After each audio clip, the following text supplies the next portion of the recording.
I think as an entrepreneur, chasing certainty is like a fool's errand. It's like the horizon. You're never going to have it. And if you are only chasing certainty, then your upside's going to be very low, and you're probably going to be very slow to grow and evolve in the marketplace.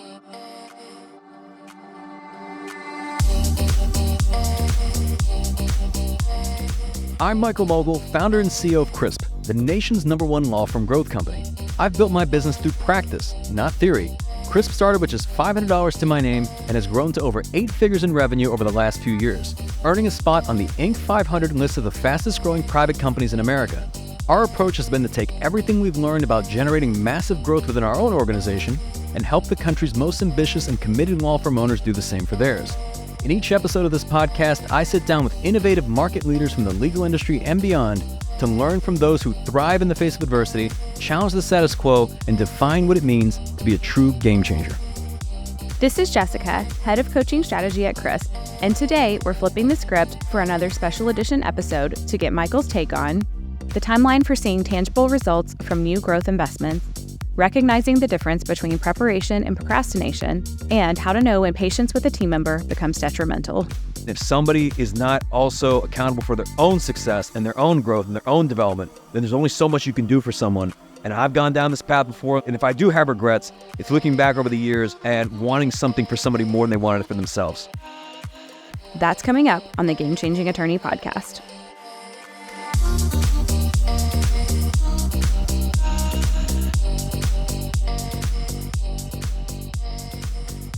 All right. Here we are, another AMMA. And I am excited as we draw close to the end of 2025, and then we move into 2026. A lot of reflection taking place, probably some celebration as well. For those of you listening, some of you I'm sure have had a really great year. Some of you had an okay year, and some of you may have had an absolutely miserable, horrible year. And if you're either of those former or those latter two, I have something for you. I actually have something this could benefit everybody, but we'll put it in the show notes.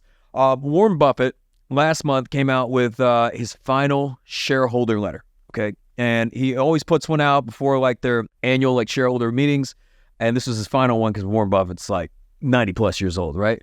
And it's this like 8-page letter that he wrote out and just kind of his thoughts and lessons learned, and it's incredibly fascinating to read it.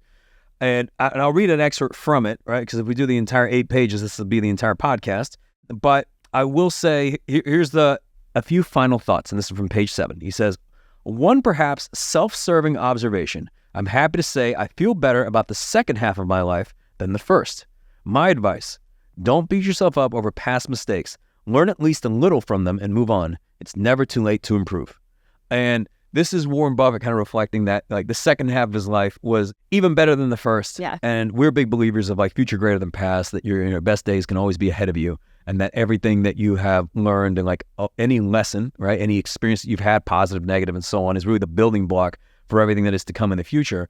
And if you're reflecting on this year and maybe it didn't go your way or just you wish it had gone a little bit differently, just recognizing that the most important thing isn't necessarily did you make progress or not, it's did you learn or not? Like, did you learn lessons? Did you get data back? Did you gain wisdom that you can apply in the future? Because that's all value really is, right? Like money, you can always make more of it. And the thing that I always think is just in terms of, because sometimes people ask these hypothetical questions, and when we go to like dinner parties, which is never, but sometimes it becomes like this conversation of like, well, if you had to start over from nothing, could you do it again? And it's like you zero out all the bank accounts and you don't have any relationships or anything like that, could you do it again? And my answer is this: yes, resounding yes, in probably half the time. Yeah. And I don't say that in an egotistical way. I say because the only thing that I would want to stay with me is all the lessons and experiences and the know-how, knowledge, and like the wisdom that I've gained, because that's really all the value was. Like everything that came before, the wins, the losses, etc. That's all the learning that happens. That now you can go forward. And now I say, yeah, it's going to take me half as long, probably, if not shorter, because now I know all the pitfalls to avoid. And I know how, all the different types of mistakes that I made and how to do things the right way and everything from like hiring, operations, leadership, etc. that we've learned and we're still learning, right? But that knowledge is invaluable. So I look at it from the standpoint that, sometimes you win. Yep. And sometimes you learn. And there's going to be, seasons or years where it's going to be a year of just winning. And like I said, a year of learning. And maybe it was just a learning year for you. Yeah. Because It's this also year, necessary. yeah, it's absolutely necessary. Not every year is up and to the right. Like, there's going to be years where it's like, man, that was a tough year.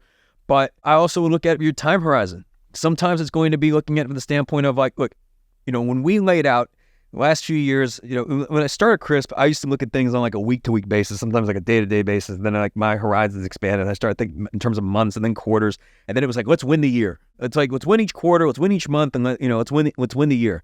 And now I look at things, and yes, those are still important. We still track those milestones. But I look ahead and I think 5 years out. Sometimes I think 10 years out. And we think, is this decision going to make sense 5 years from today? And a lot of things that we were working on this year are not things that are realized this year or even realized next year. They take multiple years until they come to reality and then until they pay off.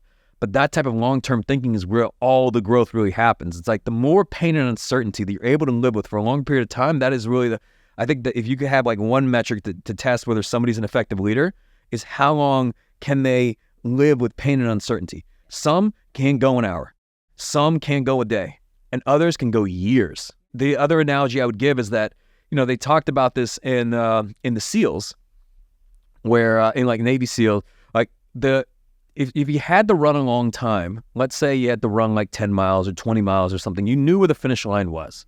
So you could think ahead, all right, I've got 9 more miles or 8 more miles or 3 more miles or 2 more miles, whatever, right? But imagine they just tell you to start running and they don't tell you how long you're going to run or when you're going to stop. You might be 5 miles in, and for all you know, you're like, man, are we going to run 50 miles or are we going to run 6 miles? Yeah. Right? And as you keep running, let's say you get to mile 20, you may only have 1 mile left, but you don't know. Yep. Maybe you got 20 more. And that type of uncertainty is what wreaks psychological havoc in somebody, in their mind, just because they don't know where the destination is, where the finish line is.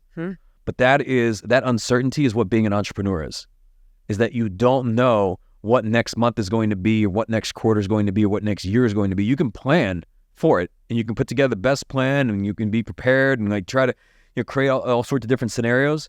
But ultimately, you have no idea what lies ahead for you. It could be very good. Yeah. Right? It could be filled with challenges, and sometimes those things are inclusive.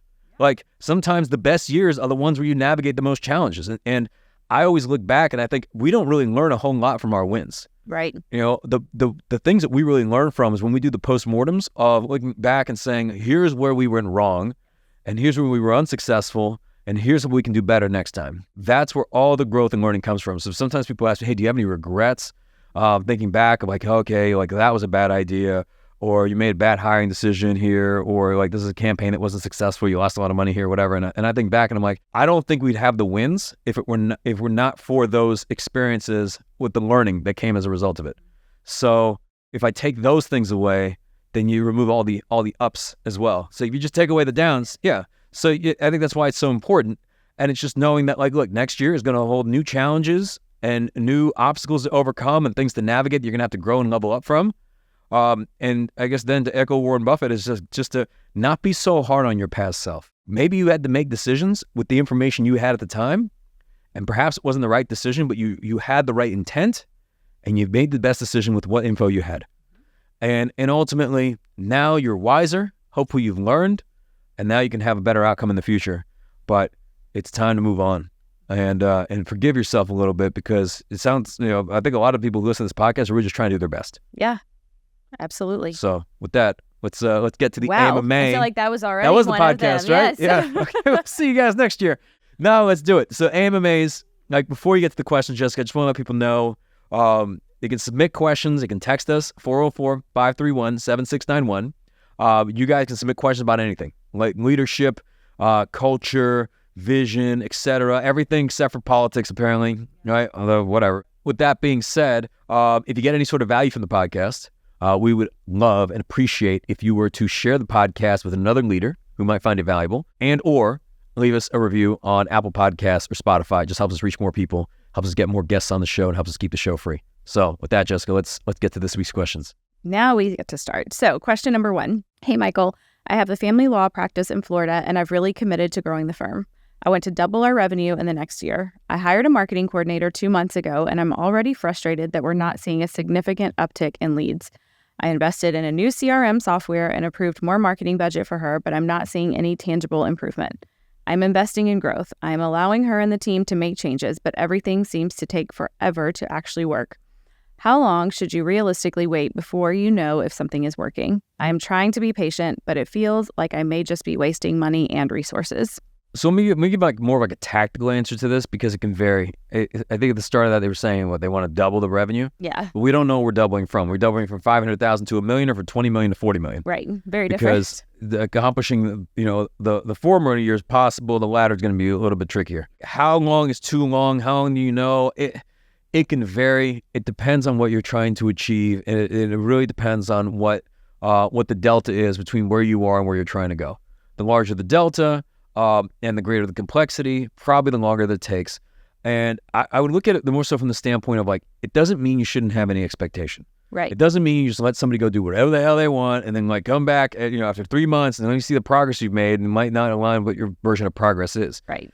Ideally, when you're meeting with somebody, you're interviewing someone, you're making it very clear of here's where we are, here's where we're trying to go. And ideally, the people that you are interviewing or attracting to your business, those are people that have they're experts in what you're trying to do. Like if it's a marketing coordinator, it could be a marketing expert that knows how to do the thing that you were hiring them to do. Batteries right? included. Like why would you hire somebody who doesn't know how to do the thing that you need to get done? Like isn't that like crazy? It happens all the time. All the time. Like check this out. It's like, oh, we want to increase our intakes. So let me interview somebody who has ideally who has done that before and has done it at another law firm. Oh no, they've never done it before. They've never ever. answered the phone. They've Okay, so now we're going to task them with doing the thing that they've never done before and they're doing it for us. Sounds great. It's like if you had a restaurant and you were going to hire like a chef, only they've never worked in a restaurant before and they've never actually cooked food before, but you want them to cook food in your restaurant. Good luck, my friend. But let's assume you did that first part and they do come in with the batteries, including the expertise. Yeah. Then what you really want to do is you share with them, here's where we are, here's where we're trying to go. And then you want to hear their perspective on how do we do it? How long this is going to take, and you propose to me, like you're telling them, the metrics of what should my expectations be at 30 days, at 60 days, and 90 days, right? Like let's quantify this specifically. Like you tell me, because I want to double let's say double the revenue of the firm, and they might tell you, hey, that's reasonable or it's not reasonable. And I don't like to hear that's not reasonable. However, I also don't like people to lie to me. So I want them instead to say, hey, what you're asking for, it's not that it can't be done. Anything could be done. I mean, they can catch rockets, fly into the air and catch them back down on a drone, like drone ships. What I want to hear is this is what it would take. Yes. Right? So you want to double intakes. Okay, that then requires us to be able to generate this many inbound leads, and our cost of acquisition is this, and this is the amount that it would cost us to do it, and this is based on our current conversion rates, and here's how it breaks down, and it will require this investment. Or there's another path to getting whatever. Right? And then you can determine, is that juice worth the squeeze, yes or no, right? Anything is possible. If it doesn't defy the laws of physics, it is possible. So in that type of scenario, like if this person has proposed their targets and you've agreed to those targets, well, then it's meeting with them and are they hitting those milestones or not? It's setting clear expectations. But if, this to me seems more like a matter of like communication of you have something in your mind that you want and you feel like they're failing to live up to it, only they don't know exactly what it is that you're looking for how they can, I promise you, the person you just hired 2 months ago probably doesn't want to lose their job. The person who you hired 2 months ago probably wants to be very successful in your firm. At the same time, they need to know what it is you're trying to achieve, and also, do they have the resources and support to be able to actually get it done? Like, let's assume their intent is there, and they're like a very driven person, they have the capability, like they know how to do it. And all I'll say is that if you hire people that are batteries included that have done the thing you're trying to do before, they'll tell you how to do it. You're not going to have them like, okay, go and figure out how to do this thing you've never done before. And if you're in that type of situation, which sometimes in the early stages of business, you can't afford the ones that come with batteries included. You can't afford the ones that have already scaled, a law firm like yours and have doubled it, right? So you're hiring somebody that is still potential and is still learning. Well, then you can't have the same expectations for them because they're figuring it out as they go. And that means that what you think should be done in like a year may take quite a bit longer than that because you have to give them time to be able to learn and perform experiments and get feedback. All you're doing when you hire somebody batteries included, all that means is that they've already performed those experiments on somebody else's dime, so they don't have to then spend your time and money to do the same tests that they've already done and figured out. But if you don't have that type of person, then they have to learn some way. Yeah. That's what we often say too, like build it versus buy it. And where are you in the stages of the business? Early on, we have to build it. We have to build and do that. And like you said, it's on your dime, or are we buying it, batteries included? All right, question number 2. Michael, I've been spending the past year really building out our systems, processes, and infrastructure in anticipation of future growth. I run a PI firm in Wyoming, and my team keeps asking when we're going to start aggressively pursuing new clients, but I still feel like we're not ready yet. I want to make sure everything is perfect before we scale so we don't compromise quality. How do you know when you're truly ready to scale? I think this person has no quick start. I think they should be asking you this question, not me, because I don't even know how to answer this, because I'm like a ready, fire, aim, right? That's like, I'm that human being. Yes. And I'm like, scale it, and we're gonna build the airplane on the way down. We figure it out. Even with the first summits, it's like, pick a date, start selling tickets. We'll figure it out by the time we get there. 100%. Right? It's no different than, it's interesting. Like right now, training for triathlon or any sort of like physical event or anything, any sporting event. I find that there's really 2 types of people, and there's the type of people that say, I'm not ready yet, but I will sign up for the race when I'm ready. Right? You'll never be ready. And they'll never be ready, right? And then there's the type of people that are also not ready, but they sign up for the race, and now they start working backwards from that date to get ready. Yes. Right? They say, hey, I got X number of months, and here's what I need to do, because I'm already signed up. They like post it up and say, on this date, I'm doing this. They spend the money, and like, that's it, right? They make it public. But what are your thoughts on this? Because this seems more of a question, Jessica, for you in terms of like you understanding this human, because they're like, how do I know when I'm ready? And it's like, is there a moment or like some time where you're like, okay, 10 seconds ago we weren't ready, and as of this event, now we are ready to scale? Because obviously there is a big difference in the sense that like some firms genuinely are not ready to double, right? Like they may not have the capacity they need to be able to service the work and those sort of things. But is there like a moment where you're like, okay, you have enough information to now move forward with the decision? With this person, there's never enough information, and nothing will ever be perfect. And I think you have to have a forcing function. Otherwise, it's like, oh, let me keep getting more information. Let me keep redoing the process. Again, I appreciate, obviously, infrastructure, systems, all of those things, but it will never be perfect. It's like all ideal conditions are met.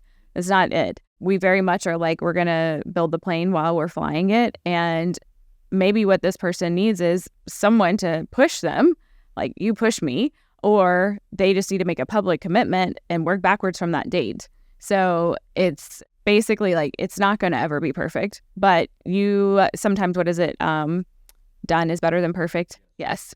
Jeff Bezos used to say this when he was talking about like the early years of Amazon and like what really helped them, what he believes really helped them like grow exponentially and scale, that he felt was their competitive advantage over other organizations. And he said something along the lines of like, we were very good at making decisions based on incomplete information. Yeah. So meaning that sometimes they didn't have 100% of the information, but they only had 80%. And as a whole, they were able to make decisions based on 80%. Some decisions were right, some decisions were wrong. Your rate of decision-making in an organization oftentimes dictates the growth of the organization and the pace of the organization. Because sometimes you can be wrong 5-6 times over and then be right before somebody else has even made, a decision at all. I was literally going to say that. I would just say that if you have 80% of the information here, rather than trying to figure out how do we get the other 20%, because I think the chasing certainty is what we were talking about earlier. It's actually kind of funny that comes back to this question. I think as an entrepreneur, chasing certainty is like a fool's errand, right? It's like the horizon. Like you're never going to have it. And if you are only chasing certainty, then your upside is going to be very low, and you're probably going to be very slow to grow and evolve in the marketplace. Like you're going to be the last one. You just, let me see if this social media thing like plays out, right? So you then sit on the sidelines for 10 years while all of your competitors are gaining ground and adapting and evolving and leveraging technology. Same thing with AI. You're going to see the same thing. You're like, let's see if it really works for a law firm, right? And every other law firm and all your competitors are like implementing and integrating it into their practice and are becoming more efficient and more effective and more profitable. And then by the time you're like, okay, right, now everybody's using it and you're the last one to adapt. And now all the competitive advantage of it is gone, right? And now you're the one that's left behind. So that's the problem with chasing certainty. Like you're chasing certainty in an uncertain world. Like that's the point. That's like, that's why like it's almost one of these things of like, makes you question why some people become entrepreneurs. I was going to say, maybe this isn't for you. Because it's like, at what point was there like a guarantee of an outcome? Yeah, like, the that's whole never, point is that every day is uncertain, and it's just not everybody can live in that. And most people don't want to live in that. No. They're like, man, I just want to come in. I want to do my job. I want to get paid. And I want to go home. And then there's like these freaks, these entrepreneurs, these psychopaths that come in and say, I want to take all this risk, or my odds of like losing are greater than my odds of winning. And every day I'm going to navigate the unknown, and we're going to try to figure it out and deal with uncertainty. And that's just, and you learn to like, it's like, what is it? Bane says from Batman, he's like, make darkness your ally, right? It's like, yeah, that's what it is. It's like, you got to make uncertainty your ally. Or maybe that's not for you. So think of it either way. So question number 3 today. Michael, I have an employee who's been underperforming for months, and I've been telling myself to be patient. He's not toxic or anything like that. He's just not great. He does okay work, but it takes so much time to get him to do things correctly, and I'm just hoping that he'll eventually pick it up. How long should I keep giving him the benefit of the doubt, or do I need to make a hard call? I think you already know. You're just looking for my blessing. Okay. Yeah. I mean, you have a good question here when you think about it in the sense of, if whatever, let's say you have your vision for your law firm, and however far out you are from that, whether it's a year, 2 years, 5 years or more, you think 5 years from today, do you really see this person at your firm? And if the answer is no, then what are you doing with them now? Right? Because it's just going to slow you down. And like, if you know you're like 5 years from today, this person's not going to exist here, then why do they exist today? Right? And then come up with all the reasons, and you're like, we don't understand, and all this other stuff. Because like, if we were having this conversation one-on-one with this person, I guarantee you they already know the decision they're supposed to make. Yeah. Like, they already know. Yes. This person is not meeting expectations. But here's the problem. Because I would say, I think you already know what to do.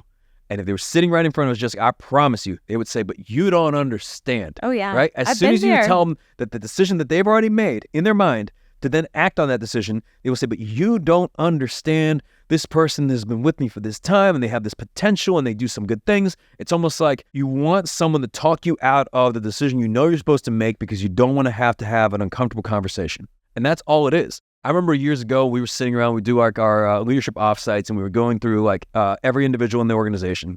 And there was one person, I remember someone described him as, well, they're not terrible. They're not terrible. And then I remember somebody else said, well, is that the barometer of the standard of our organization, that like we have people that we would describe as not terrible, right, that exist in the organization, right? You got some that are exceptional, and you got some that are not terrible, right? And you hear that and you're like, okay, so what do we do here, right? I mean, look, if you've given this person coaching and you've given them resources and support and so on, we have a rule, at least at CRISP, and you can decide what your rules are at your organization, right? Run your business how you want to run it. My rule is that we don't coach effort. We can coach skills. We can help somebody like navigate, all sorts of like challenged adversity, like if they need additional support, but we're not going to coach effort. We're not going to say, hey, can you work hard? That should be an intrinsic motivation. Somebody comes in with somebody that works here. Yes. And if somebody doesn't want to work, right, I can't help you. You can't teach hungry. Like that's the rule here. So when we find ourselves having an effort conversation, as leaders, we have to check ourselves and say, look, we can help coach up somebody and we can help coach skill, but we're not going to coach will. No. And if somebody is not also accountable for their own success and their own growth and their own development, then there's only so much you can do for someone. And I've gone down this path before, and if I do have regrets, it's looking back over the years and wanting something for somebody more than they wanted it for themselves, right? And you believe in a somebody because you're a leader, right? And you want somebody to succeed. And it's like, you look at yourself and you think that everybody's like you. You think that everybody is this mutant freak that can navigate the adversity that you navigate, and they want it as bad as you do. And most people don't. No. They're not like you. I used to think that everybody, I was like, if I can do it, they can do it. And I had all these tough moments and all this adversity and all this stuff. And I'm like, we just have to help them navigate that. And it was a tough wake-up call for me. It took me a few years to actually learn that not everybody is like you. They don't have the same ambition. They don't have the same desires. They don't have the same goals. They don't want to be the best. They don't want to be in the top 1% of whatever it is in their career or whatever skill that they're developing. Some people, that's just not where their priorities are, and that's okay. Good enough is good enough for them. Yeah. Yes, it doesn't make them bad people. It really doesn't, right? Because that was another tough thing for me to understand. Yeah. Then I started to judge them. I was like, what do you mean? How does this person not want to be the best version of themselves? Why would any human being on this earth not want to be the best version of themselves? And the reality of it is that, look, man, the heart wants what the heart wants. And maybe they will want that at some point in the future, like, because people can change on their own accord. They may decide 5 years from now that, you know what, I want to lock in.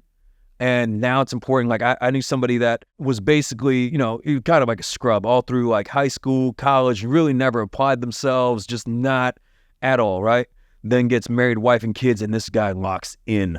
He locks in, totally changes his entire life, just transforms and just becomes an absolute demon, right? Just like in a good way.